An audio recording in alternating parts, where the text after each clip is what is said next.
Olá, hoje eu queria falar um pouquinho sobre uma palavra que aparentemente é muito simples, mas quando a gente vai olhar mais de perto é bem mais complicado do que parece: conhecimento.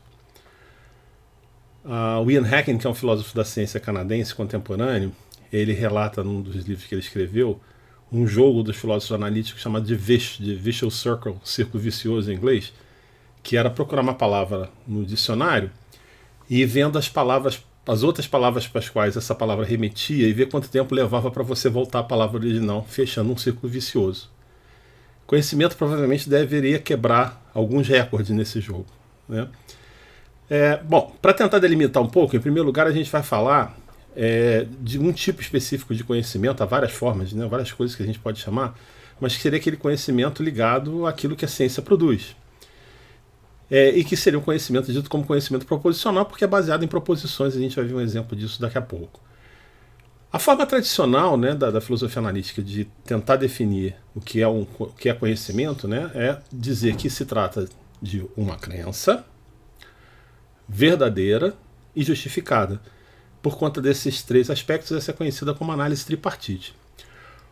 O problema é que cada palavra dessas remete para uma porção de outros problemas e uma série de contra-exemplos foram feitos ao longo do tempo, a ponto de um determinado filósofo, Michael Wellborn, que escreveu um livro bastante interessante exclusivamente sobre esse tema, fala que o estado da discussão sobre conhecimento está parecendo uma coisa como o que era a astronomia ptolemaica no seu final, de você ficar criando uma série de dispositivos ad hoc para tentar salvar essa definição, né? O primeiro problema dessa definição é a própria ideia de proposição, né? Vamos ver um exemplo aqui que eu acho muito interessante. O que seria uma proposição que a ciência está falando? A gente poderia pegar como exemplo, e eu vou te citar daqui a pouco dizer de onde eu tirei isso, a ideia de que o HIV causa AIDS. Isso é uma proposição simples. Só que cada palavra dessas pode ser desdobrada. Então a gente poderia tentar dizer, né, explicar um pouco melhor, que HIV é o nome que a cultura científica dá ao vírus que é amplamente acreditado como sendo a causa da AIDS. Mas essa versão também pode ser estendida, né? Então a gente pode dizer que o HIV é um nome acordado por uma comissão internacional para resolver a amarga disputa sobre a descoberta de um vírus considerado por muitos como um fator causal na infecção e deficiência imune que leva à condição clínica específica diagnosticada como AIDS. Ou ainda, a gente pode tentar ser mais preciso e dizer que o HIV é o acrônimo adotado em 1986 pela comunidade científica internacional para denominar o vírus hipotetizado como causador de imunodeficiência em humanos, eventualmente AIDS, outro acrônimo, adotado em 1982 para designar uma coleção de mais de 50 condições clínicas amplamente diversas, acreditadas como tendo a possibilidade de desenvolverem-se como resultado de um sistema imune severamente deficiente. Mas ainda dá para dar mais adiante, né? Oi? Acho que já não está mais nem dando para me ver. HIV é uma entidade microscópica hipotética chamada vírus, do latim vírus, veneno, inventado por cientistas do século XIX como uma forma de conceptualizar a causa técnica e as consequências de tipos específicos de doença infecciosa. Um vírus não pode se produzir fora de células vivas, ele entra na célula hospedeira em outro organismo e utiliza a maquinaria bioquímica daquela célula para replicar-se. No caso do HIV, frequentemente por anos após a entrada inicial, ponto no qual o DNA da célula a qual o vírus está integrado é transcrito em RNA, que por sua vez torna-se proteína. Nosso conhecimento sobre essa história de vida foi produzido por um intenso esforço de pesquisa nacional focalizado tanto no HIV quanto em medicamentos desenhados para interferir destrutivamente na sua história de vida em vários pontos. Como objeto relevante de esforços de investigação científica e pesquisa farmacêutica, um recipiente relevante de financiamento de pesquisa sobre AIDS, o HIV é, portanto, como Joseph Zondervan coloca, metaforicamente representativo de outros interesses. E a gente poderia continuar esse exercício desdobrando cada coisa dessas, aí no caso DNA, RNA, vai remeter para uma série de outras palavras, quer dizer, cada palavra dessas daí precisaria de ter uma explicação.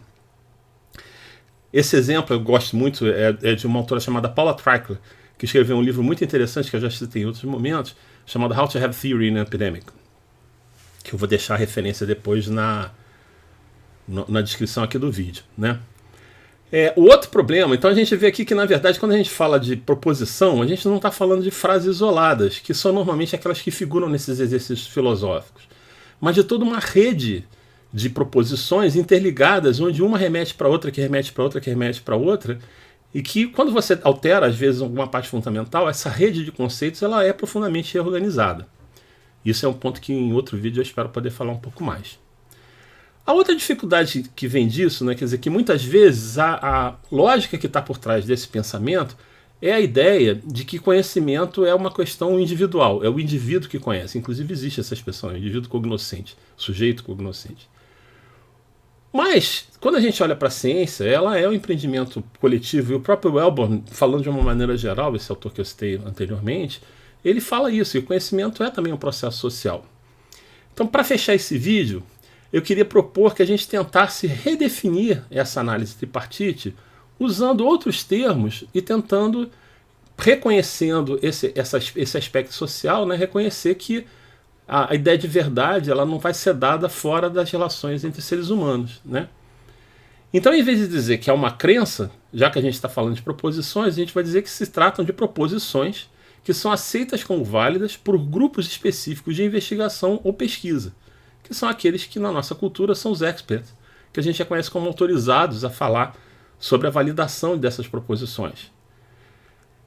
E em vez de falar que elas são simplesmente verdadeiras e justificadas, né, o justificado a gente diz que elas são verdadeiras, são aceitas, né, como verdadeiras, são aceitas como válidas, porque foram validadas por procedimentos aceitos pelos mesmos grupos.